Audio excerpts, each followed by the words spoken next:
One of the key overarching objectives of the U.S. military is full spectrum dominance, meaning total dominance over all mediums, land, sea, air, and space. One obstacle has consistently stood in the way of that dominance. For decades, going back to at least World War II, UFOs, now commonly known as UAPs, have routinely outclassed and undermined our most powerful weapons and aircraft, including nuclear weapons. UAP incursions, as the Pentagon officially terms them now, continue to this day as these anomalous objects invade our restricted airspaces and sensitive locations unimpeded, particularly often at nuclear facilities. The Pentagon's AATIP program, which studied the UFO phenomenon extensively, found a clear connection between UFOs and nuclear energy. A staggering amount of anomalous UFOs have been witnessed, documented, and detected at various nuclear facilities and bases around the world. The most intense of these incidents have involved flying saucers disabling or enabling nuclear weapons for launch. Many of these incidents were brought to light by UFO researcher Robert Hastings, who literally wrote the book on UFOs and nukes. Hastings collected declassified documents as well as eyewitness testimony from over 150 military veterans describing their experiences with UFOs at nuclear facilities. In an interview, Lou Elizondo, who ran the Pentagon's AATIP program, stated this about the nuclear connection. AATIP was aware of the nuclear connection. There was a lot of information AATIP didn't have access to that Robert Hastings did, and he did a fantastic job with his book about the nuclear connection. We were able to validate and substantiate exactly what he was saying through intelligence reporting. Not only was it good and accurate at the end of the day, it was helpful. In some cases, there was a little information we didn't have that he did. In Elizondo's own words, AATIP validated Hastings' research, and they were able to do so with sensitive U.S. intelligence reporting, which Hastings never had access to. Hastings described the situation we're facing succinctly. Although most people remain completely unaware of it, a link between unidentified flying objects and nuclear weapons is now confirmed in declassified U.S. Air Force, FBI, and CIA documents. These files establish a convincing, ongoing pattern of UFO activity at U.S. nuclear weapons sites over the past 7 decades. Hundreds of such sightings, many of them verified by radar, have occurred at research laboratories, fissile material production plants, test sites, missile launch facilities, bomber alert pads, and storage areas.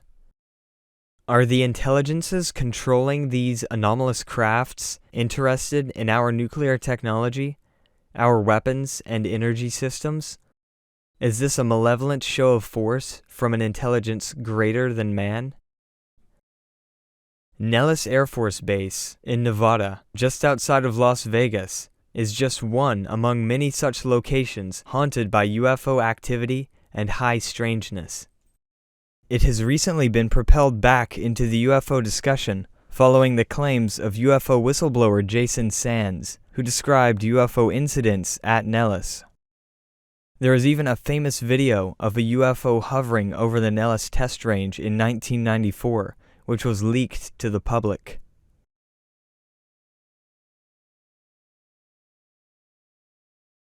Christopher Cabrera served in the United States Air Force from late 1998 to 2002 as a security forces member stationed at Nellis Air Force Base. Specifically, Chris was stationed at Area 2. The area naming designation was originally devised in the early Cold War by the Atomic Energy Commission, which is now the Department of Energy, to divide the nuclear testing areas of the Nevada test site, known as the most bombed place on Earth. Area 2 is a major nuclear weapons depot on the Nevada test site. The area is also the site of UFO activity, reports of non-human intelligence, and high strangeness. While stationed at Area 2, Chris would personally experience 2 separate, strange, and unexplainable events while on duty. At the time I arrived in Vegas, Nellis' Area 2 served as one of 2 main Air Force nuclear weapon depots in the United States and ranked 4th in the world in terms of the number of stored nuclear warheads. When Chris was being given his tour of the base, a senior official took him to one of the above-ground bunkers to show him unexplained marks on one of the bunkers. The official asked Chris what it looked like to him, and Chris answered that they looked like claw marks. The official agreed and said they are claw marks, but they have no idea where they came from. Chris knew this official was not joking and was puzzled by this. This was his first indication of anomalous activity at Area 2. At this time, Chris worked on the security team, patrolling the perimeter of the base. The first incident happened in late 1998 while Chris was working the night shift, patrolling the perimeter around the weapons storage area. This area housed the above-ground bunkers for the storage of multiple nuclear weapons. After an ordinary night patrolling the southeast perimeter bordering the desert, only 15 minutes remained of Chris's shift. His patrol was meeting up with the northeast patrol while waiting to be relieved. Our trucks were parked facing southeast when all 4 of us noticed 3 extremely bright lights blinking sequentially in a vertical, triangular formation. The event lasted about 10 seconds, and the lights were so bright that it felt like it was daytime again. The first light to shine was at the apex of the formation, then the second light, which was at the bottom left of the formation, and then the third light, at the bottom right. They did this pattern at least twice, fading in and out, rather than just blinking on and off. The color was a light amber color when fully lit, and a dark amber color right before it disappeared. The bottom 2 lights were about 100 feet off the ground. All 4 of us had to look up slightly to see them. They seemed to be about a quarter mile from us, or maybe a little closer. They didn't seem like separate objects, but lights affixed to one solid object. No solid outline could be seen, but this thing blocked out the stars behind it. There was no sound at all. It was eerily quiet. Once the light show was over, the 4 of them were still reeling from the sighting. They stood in silence for a moment, staring at the stars where the object was, when something else strange happened. Chris felt that, for a few moments after the UFO vanished, the 4 of them could essentially read one another's thoughts. They were all asking themselves if they truly saw that, and what it could be. It's important to note that Chris was hesitant to include this detail in his testimony, acknowledging that it may sound weird, but in the UFO chronology, telepathy is a very commonly reported element, as we've discussed previously on the channel. Parapsychologists from nations across the globe have documented telepathy in controlled experiments as well. After attempting to process the sighting in silence, one of the other members whispered, "Should we call it in?" The senior airman, Chris's partner, told them that they have to report it. He then called and notified the control center about the incident. Control didn't understand what the senior airman meant, so he repeated himself and explained again. They saw a UFO. The flight chief then took over the call and ordered them not to move and told them that they were on their way. The control center quickly halted all patrol movement inside the area and sent out an outer patrol team to investigate the area of the desert where the lights were seen. They sent out another team with the flight chief to investigate. Even though it was shift change, with all patrols halted by control, Chris had to stay. After another 30 minutes, the process was complete. Chris and his team never learned what, if anything, was uncovered by the investigation of his UFO sighting. Next, the 4 of them were called into their flight chief's office to discuss the encounter in detail. They were separated and made to fill out a detailed incident report of their encounter. Then, one by one, each of them were called into the flight chief's office to explain their encounter. Chris felt that the flight chief believed them. Right before he allowed us to head home for the night, he strictly instructed us that the incident never happened and that we were never to talk amongst ourselves or to anyone else about the incident. We were threatened with dishonorable discharge, among other things, which was very confusing and angered me. The following day, the flight chief addressed the entire staff and told everyone there was no incident and that if anyone talked about it, they would face harsh punishment. Chris and the others never discussed the incident. He never knew what became of their incident reports or if there was a further investigation. The stigma associated with the UFO phenomenon has lessened in recent years, although it has been in place for decades. Many other witnesses, civilian and military, felt the same stigmatization and frustration that Chris felt.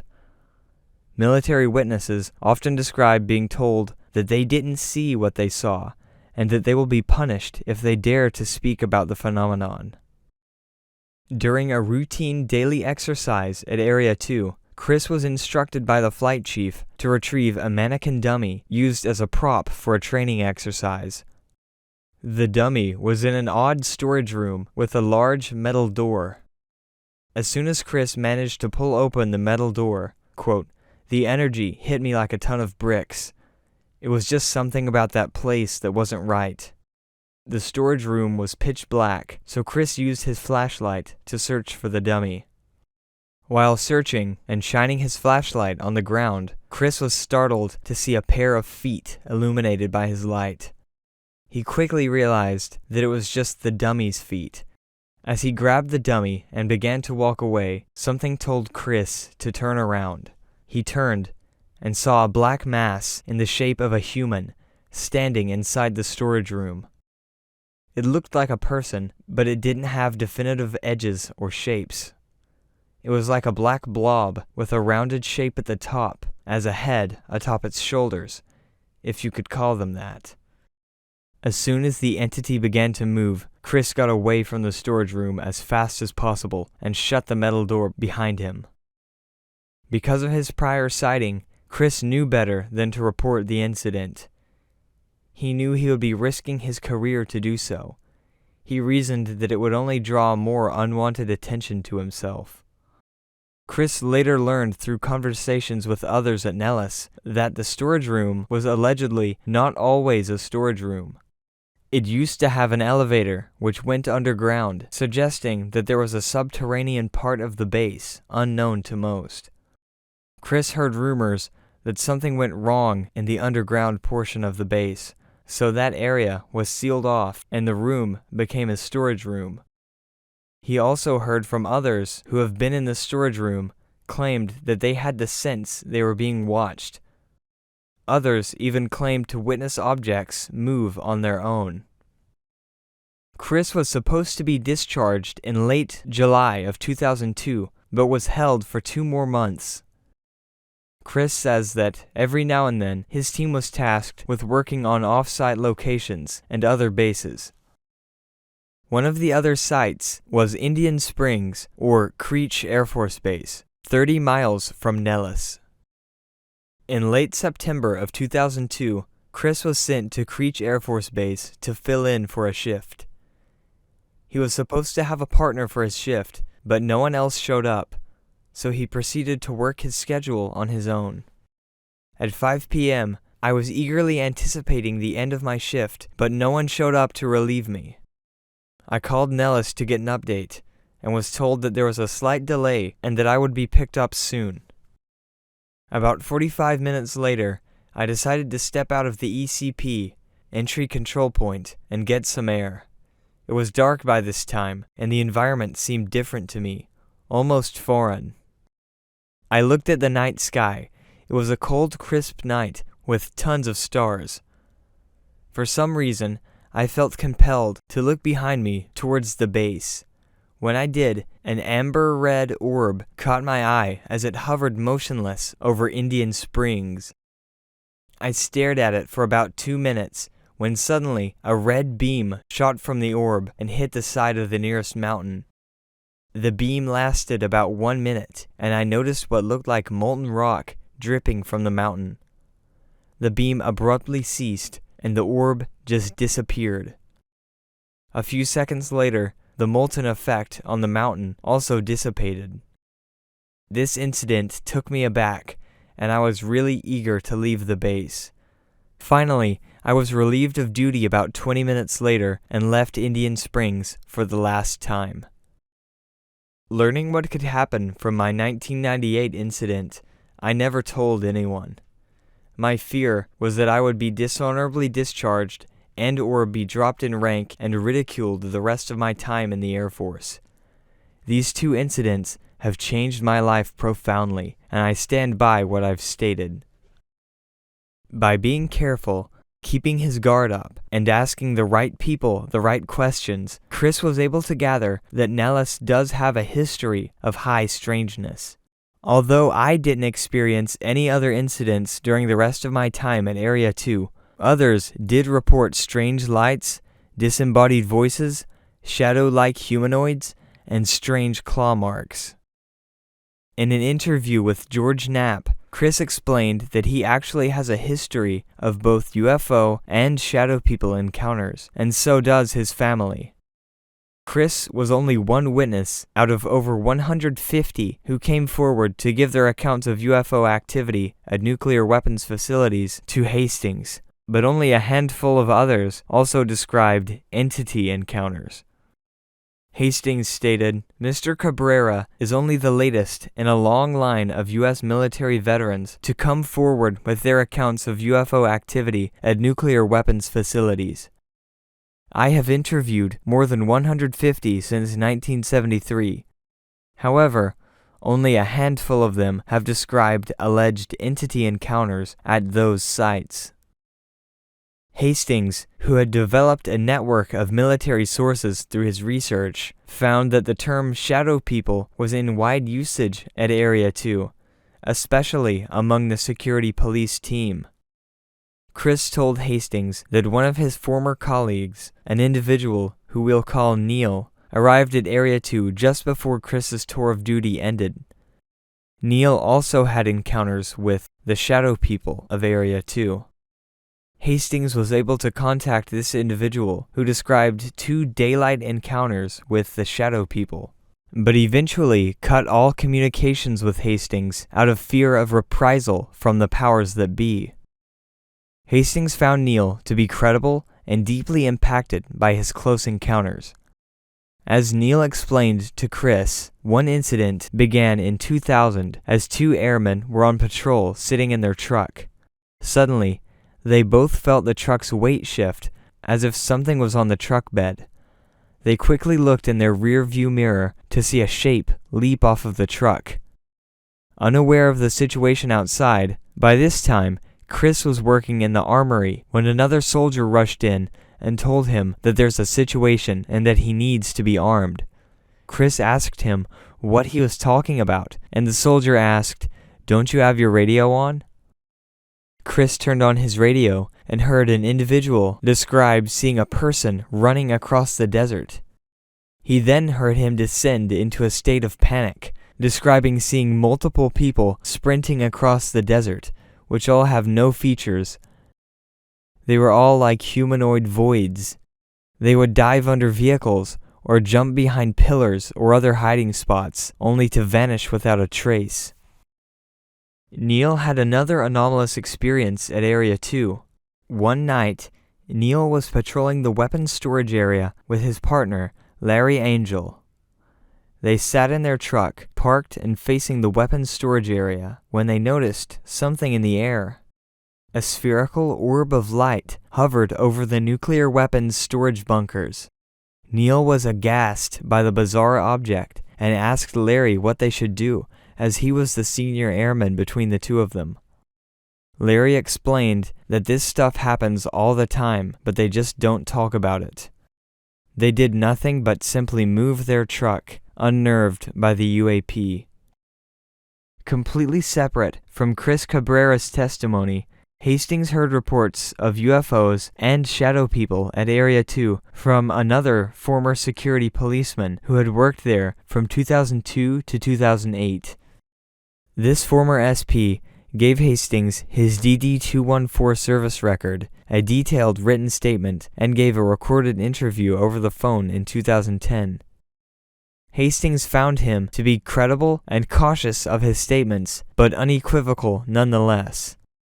In an email he wrote to Hastings, he stated, "My experiences involved unexplained lights in the sky, to include lights that hover, move in irregular patterns, appear for entire nights and disappear the next, and a unique incident involving a small light at very close proximity that caused a chase by security personnel.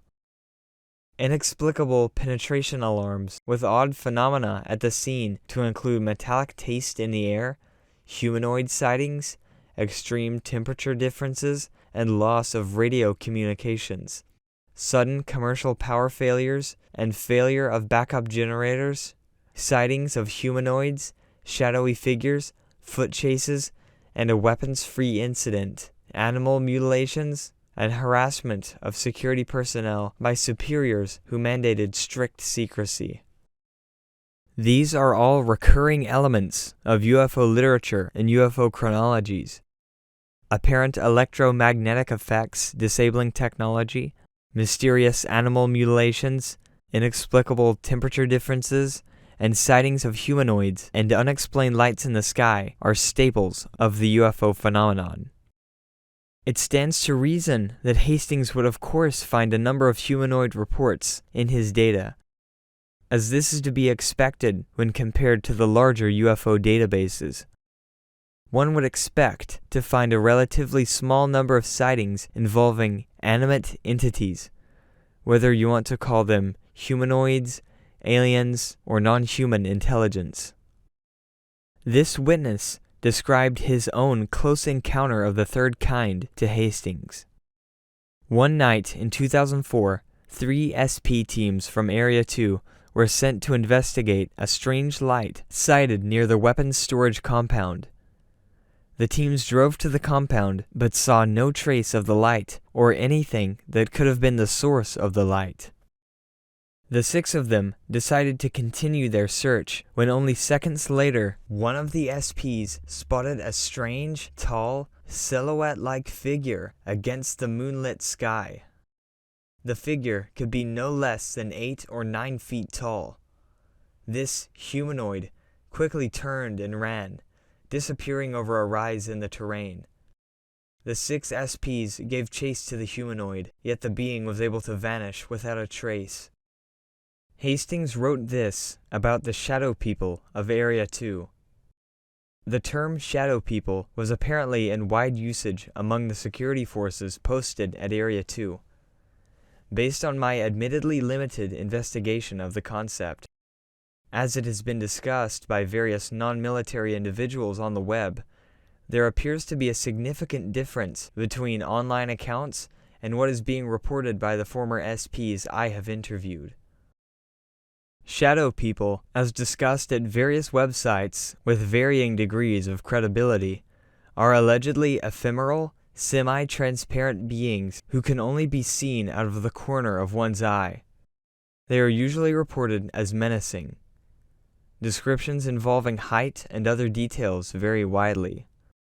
By contrast, the entities reported at Area 2 can be seen in daylight as well as at night, and seem to be solid, easily discernible figures who remain visible for extended periods. They appear uniformly dark, no obvious facial features or clothing, and are always described as being 8 to 9 feet tall and having robust physical abilities, such as outrunning security police in pursuit, but as reported above, they can also apparently vanish into nothingness. I will say I have to disagree with Hastings' description of the shadow people phenomenon, as I've read multiple reports and am aware of sightings of shadow people that are not only out of the corner of one's eye. Instances where these entities are seen dead on. In addition to all this, we have other cases where UFOs and shadow entities seemed to infiltrate military bases and even cause security to chase the shadow beings, only for the beings to vanish without a trace. Adrian Reister was stationed at Whiteman Air Force Base from 2003 to 2007. As a nuclear weapons technician, Adrian was trusted with handling nuclear weapons and providing security for the nuclear arsenal assigned to the base. In his own words, "I learned to maintain, dismantle, destroy, transport, and provide security for the nuclear arsenal assigned to our base." Adrian's first UAP experience at the base occurred as a nuclear weapon was being transported. Naturally, during this time, I am being hyper-vigilant, and I notice a light, or orb, hovering along the top of the tree line. I'd thought it was a star at the time, but as I continued surveilling the area, the light/orb shot above the treetops and hung there for some time. Maybe it was a satellite, I thought. As the transport team arrived and secured the weapon within the facility, the orb bounced a little in the sky, then shot to the left, north, then shot 90 degrees straight up and disappeared. Adrian is naturally familiar with many advanced aircraft due to the nature of his job, and he was completely blown away by the capabilities of the orb. This anomalous capability, instant acceleration, is one of the observables of true UAPs, according to the Pentagon's AATIP program. Adrian's orb sighting reminds me of cases from the Soviet Union in the 1980s, where the Soviet military conducted experiments to summon UFOs.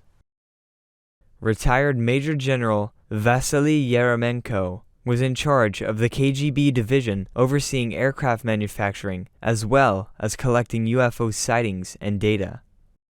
In a 2013 article with the headline, "Former KGB Agent Reveals Soviet UFO Studies," Yeremenko was quoted as saying, "In the early 1980s, an experiment to summon a UFO was staged at a military range. By then, experts had realized that UFOs were frequently sighted in areas of heightened tension, for instance, during weapons tests or when there was a lot of military hardware gathered in one area. From what I've read, the Russians conducted this experiment by rolling out an unusually large number of aircraft from hangars, simulating a military operation.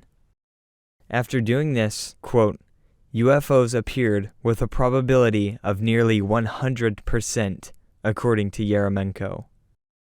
Allegedly, by physically moving military and nuclear assets within their bases, they were able to get the phenomenon's attention, similar to how Adrian's orb was seen during the transport of a nuclear weapon. One night in the summer of 2006, the incident which haunted Adrian the most took place. Adrian was working alone deep into the night in the base's support section.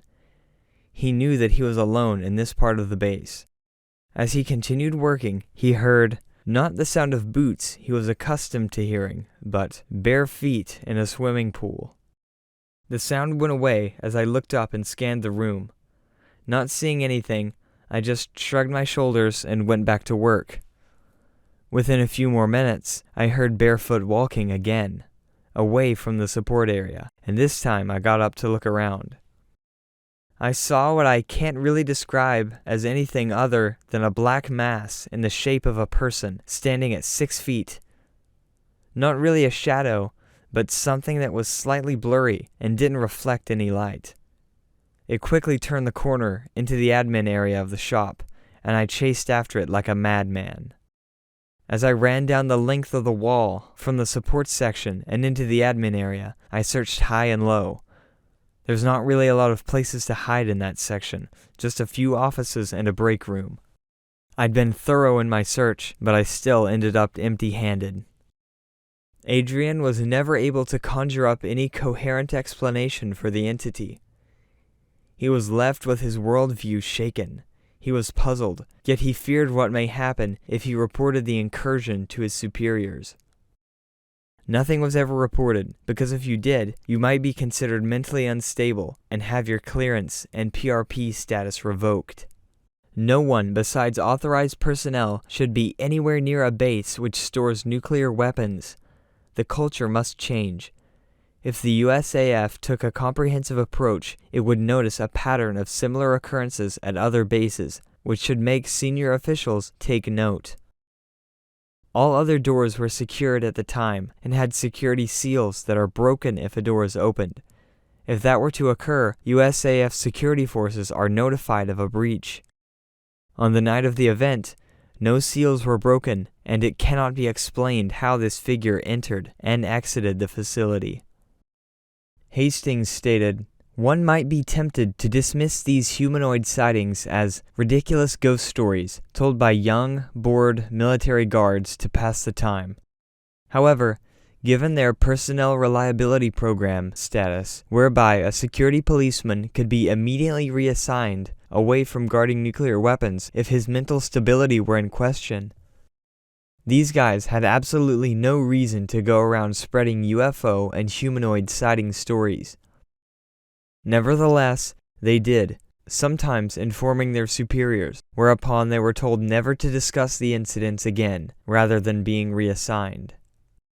Some of the most bizarre of the shadow person encounters associated with the UFO phenomenon are linked to what is known as the hitchhiker effect.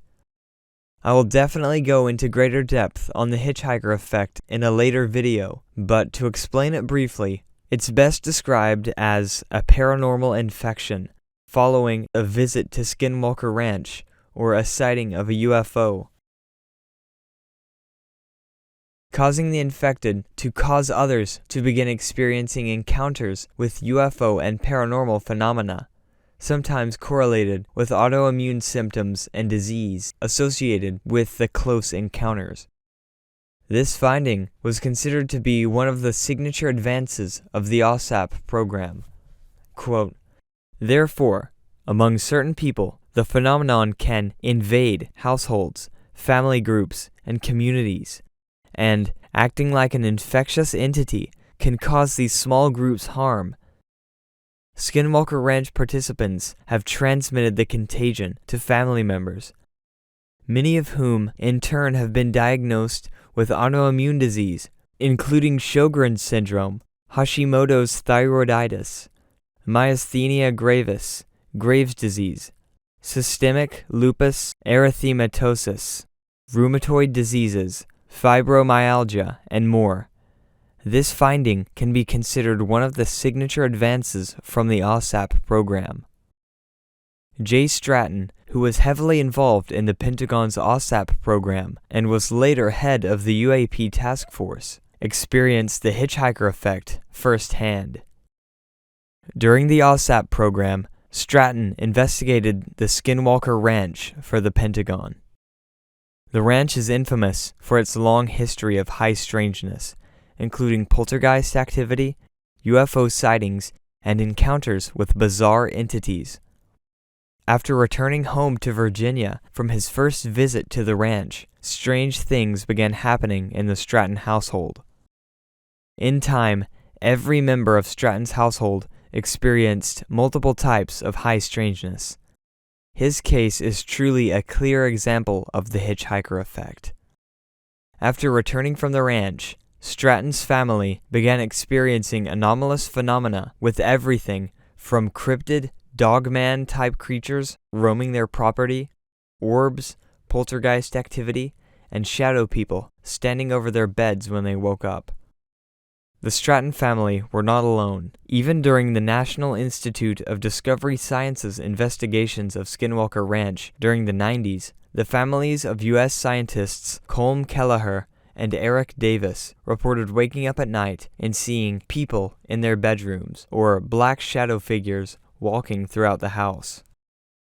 These after effects were mild then, but inexplicably escalated during the AATIP investigation of the ranch.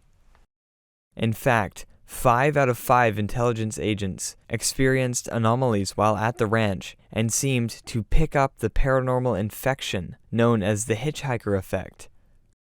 experiencing later anomalies at each of their homes following their visits to the ranch. Almost immediately after Stratton's return home, he called Dr. Colm Kelleher to report the anomalous phenomena his family began to experience. Quote, Stratton recounted that on the previous night, at about 2 a.m., while he was asleep beside his wife Ruth, she had seen a large, black humanoid shape walking towards her in their bedroom. Ruth did not scare easily, but she had felt alarmed and turned on the light but saw nothing. 10 minutes later, she clearly heard footsteps coming slowly up the stairs. She slipped out of her bed and walked to the landing, but there was nobody there. Quickly, she walked to her teenage son's bedrooms and saw that both were asleep in their beds. Stratton said his wife was not completely freaked out, but the episode had concerned her. Roughly a month later, Stratton's 16-year-old son would experience a much more intense encounter. Quote, in the Stratton family's quiet house in Virginia, the two teenage boys had gone to bed, but Paul, the younger boy, slept very badly that night. In fact, when his mother Ruth went into Paul's room on the morning of February 8th, she had great difficulty waking him up. She became worried and noticed that her son appeared to be extremely angry. He refused to wake up fully, saying repeatedly, "They kept me up all night." When he was finally awake, Ruth saw with alarm that Paul's eyes were red and very puffy. His face appeared swollen, with several angry red welts on his cheeks. Even more disturbing, his mother saw multiple bright red contusions on his stomach and chest, as if somebody had repeatedly and forcibly hit the boy. By this time, the entire family were in Paul's room, concerned that something serious was amiss. Paul was interviewed several times on the phone during the following 2 weeks. He also had a face-to-face meeting with the Bass contracted physician, Dr. Black. Paul had gone to sleep quickly after going to bed, but had been awakened by a bright light in his room. The first visitors were a pair of blue orbs that cast a bright light through the room as they flew near the bedroom ceiling. Paul watched with apprehension as they flew near him, sometimes skimming him lightly. Paul's next memory was awakening to 2 small red orbs flying near the ceiling in addition to the blue orbs, and they too appeared to dive at him repeatedly, causing the terrified teenager to hide under the bed covers. This cycle unfolded several times, with the boy dozing fitfully. As the night wore on, Paul began feeling pain on different parts of his skin as the orbs brushed past him. When asked why he did not yell for help, Paul replied that he had tried, but he did not seem to be able to yell. Later that morning, the family linked the angry red welts on the boy's torso, neck, face, and arms to the close proximity of the orbs. Paul also complained that 2 or 3 black shadow humanoid figures were in his room throughout the night, and that they were screaming as if they were being tortured and in a lot of pain.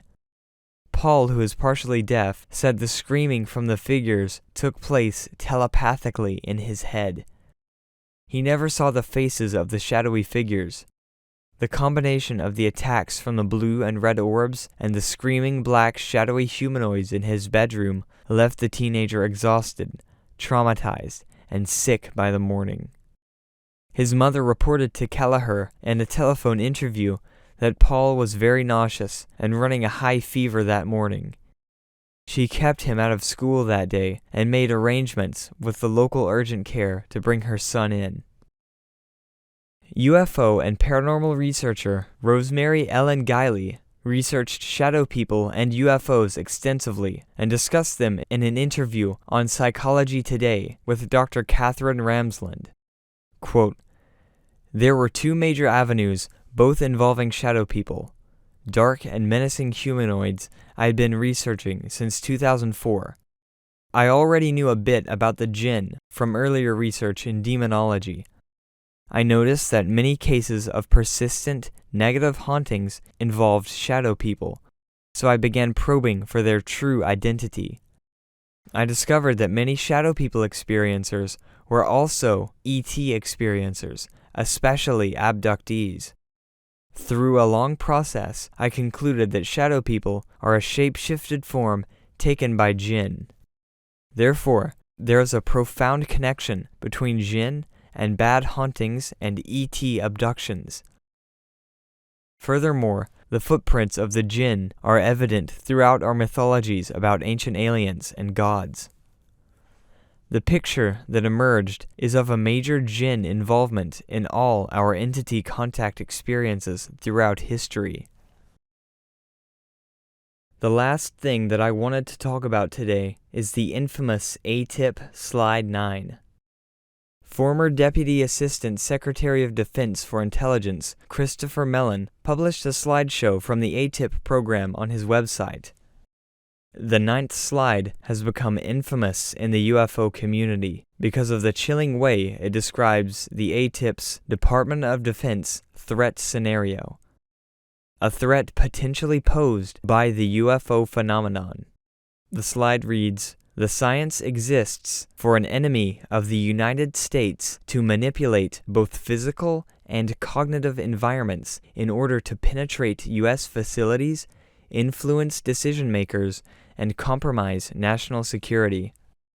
The slide then lists psychotronic weapons, cognitive human interface, chi, penetration of solid surfaces, instantaneous sensor disassembly, alteration/manipulation of biological organisms, anomalies in the space-time construct, and unique cognitive human interface experiences. Department of Defense advantages. DoD has been involved in similar experiments in the past. DoD has relationships with renowned subject matter experts. DoD controls several facilities where activities have been detected. What was considered phenomena is now quantum physics. You can dig very deeply into every line and phrase from this slide and still find more questions than answers. In the future, I'll probably do an entire video based solely around slide 9.